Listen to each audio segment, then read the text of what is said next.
ప్రభువైన యేసుక్రీస్తు పేరట మీ ಎಲ್ಲರಿಗೂ శుభములు. ఈరోజు దేవుని వాక్యం చదువుకుందాం. 91వ కీర్తనలు 15వ చరణము. అతన్ని విడిపించి అతన్ని గొప్ప చేసేదను. దేవుని వాక్యము వినుట వల్ల చదువుట వల్ల రావాల్సిన దీవెన ప్రభువు మీ ಎಲ್ಲರಿಗೂ మెండుగా దయచునుగాక. ఆమేన్. ఈరోజు చదివిన వాక్యంలో దేవుడు విడిపించేవాడుగా ఉన్నాడు, అలాగే గొప్ప చేసేవాడుగా కూడా ఉన్నాడు. మన ప్రభువు ఎలాంటి వాడు అనేది వాక్యములో ఇక్కడ స్పష్టంగా వ్రాయబడుతొచ్చింది. యెషయా గ్రంథము 60వ అధ్యాయము 15వ వచనంలో చూసినట్లయితే, నీవు విసర్జింపబడుట ద్వేషింపబడుట బట్టి ఎవడునూ నీ మార్గం దాటిపోలేదు. వాక్యంలో మనం చూసినట్లయితే, నీవు విసర్జింపబడుటను బట్టి ద్వేషించబడుటను బట్టి, నిజమే, ఈ లోకములో అందరూ విసర్జిస్తుంటారు, అలాగే ద్వేషించబడుతుంటుంటారు. బైబిల్ గ్రంథములో హన్న మనం జ్ఞాపకం చేసుకుంటే, మొదటి సమూయేలు గ్రంథము 2వ అధ్యాయములో 21వ వచనంలో చూసినట్లయితే, యెహోవా హన్నను దర్శింపగా ఆమె గర్భవతి, 3 కుమారులను 2 కుమార్తెలను కనెను. చదివిన వాక్యములో అన్న బిడ్డలు లేకున్న సమయంలో ఆమెను అందరూ ఎన్నో మాటలు అనవచ్చు, గౌరవంగా లేకపోవచ్చు, పిలలేకపోతే గౌరవంగా పిలవరు సమాజము. అయితే దేవుడు ఆమె ప్రార్థన ఆలకించి దేవుడు ఎలా చేసాడంటే, బాధను తీసివేసి మరి దేవుడే ఆమెను దర్శించినట్లుగా, దర్శించడమే కాదు, దేవుడు గొప్ప భాగ్యాన్ని పిల్లలుగా పుట్టేటట్టుగా చేసి, దేవుడు ఆమె నిందను తీసివేసి ఆమె గౌరవం ఇచ్చేటట్టుగా దేవుడు చేశాడు. ఈరోజు ప్రార్థన చేసుకుంటే విసర్జించేవారు కావచ్చు, ద్వేషించేవారు కావచ్చు, కానీ దేవుడు నిన్ను గౌరవిస్తుంటాడు, నేను లేవనెత్తుతాడు. ఇంకా దేవుడు ఆలస్యమైనా కానీ గొప్ప పని మనకు చేస్తాడు. ఎందుకంటే కొన్ని సమయాల్లో మనము కొన్ని విషయాల్లో మనము ఆలస్యం చేస్తుంటాడు దేవుడు మన పట్ల.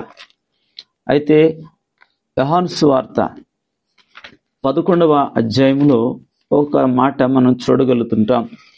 11వ అధ్యాయంలో 40వ వచనంలో మనం చూసినట్లయితే అక్కడ ఉన్నది, అందుకు యేసు, నీవు నమ్మినడల దేవుని మహిమ చూతువని నేను నీతో చెప్పలేదా అని అన్నాను. ఇక్కడ మరియా విషయంలో లాజరు చనిపోయాడు, చనిపోయిన తర్వాత అతడు మరి సమాధి కూడా చేయబడ్డాడు. కానీ ప్రభు రావటం ఆలస్యమైంది, ఆలస్యమైనా కానీ ప్రభు వచ్చారు. అయితే ప్రభు చెప్తున్నారు ఆమెతో, ఆమెను చక్కని విషయాలు అక్కడ, అందుకు యేసు, నీవు నమ్మినడా దేవుని మహిమను చూతువని. నమ్మితే దేవుడు మహిమ చూస్తా ఉన్నారు. నిజమే, ప్రభు యొక్క మహిమ ఏమిటో ఆమె కనులారా చూచాను. చనిపోయేలా తిరిగి బ్రతికించినట్లుగా మనం చూడగలుగుతాం. కానీ ఆలస్యమైందంతే దేవుడు కార్యం చేయడానికి. కానీ దేవుడు గొప్ప కార్యమే చేశాడు. ఇంకా దేవుడు విడిపించి వ్యక్తిమే కాదు, అది గొప్పగా చేసేవాడుగా కాపాడుతుంటాడు. 112వ కీర్తనలో మనం జ్ఞాపకం చేసుకుంటే, 2వ చరణాన్ని మనం జ్ఞాపకం చేసుకుంటే అక్కడ ఒక మాట కనబడుతుంది, వారి సంతతి వారి భూమి మీద బలవంతులు యథార్థవంతుల వంశపు వారిని దీవింపబడుదురు. వాక్యంలో మనం చూసినట్లుగా దేవుని పట్ల యథార్థంగా నువ్వు జీవించినట్లయితే వారి సంతానాన్ని దేవుడు భూమి మీద వారు తెలిసిస్తాడు. ఎందుకంటే యోబు గ్రంథములో మనము ఒక యోబు మాత్రమే కాదు, అతని పిల్లలు కూడా రెట్టింపు దీవెనతో పొందినట్లుగా మనం చూడగలుగుతుంటాం. మొదట కోల్పోయాడు, కానీ దేవుడు రెండవసారి గొప్పగా దేవుడు దీవించాడు. ఈరోజు నిన్ను కూడా ప్రభువు ఒక గొప్ప ఆశీర్వాదకరంగా దేవుడు మార్చగలుగుతుంటాడు. ఒకవేళ నీవు ఈరోజు మరి విడిపింపబడతావు, రక్షించబడతావు, అంత మాత్రమే కాదు, దేవుడు నిన్ను హెచ్చించేటట్టుగా దేవుడు చేస్తాడు. అటు దీన్ని పొందుకుంటావా? ప్రార్థన చేసుకో. దేవుడు కొద్ది మాట దీవించును గాక. ఆమెన్. ప్రేమగల మా తండ్రి, ఈ మాటలను ప్రతి వారు హృదయంలో భద్రం చేసుకుని అతను విడిపించి అతను గొప్ప చేస్తానన్నావు. ఈరోజు అనేకులు పాపం నుండి శాపం నుండి విడిపించి గొప్ప చేసి నీ మహిమ కొరకు ప్రతి వారిని వాడుకోమని త్వరగా వచ్చుచున్న యేసయ్య నామములో అడుగుతున్నాం తండ్రి, ఆమేన్. తండ్రి, కుమార, పరిశుద్ధాత్మ దీవెన మెల్లరకు తోడేండునుగాక.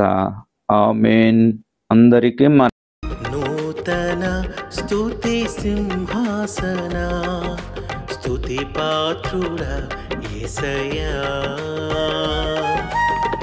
నూతన స్తుతి సింహాసన నా స్తుతి పాత్రుడ యేసయ్యా, నడిచిన కాలము నడిచిన త్రోవని కృపలేనిది లేదయ్యా, గడిచిన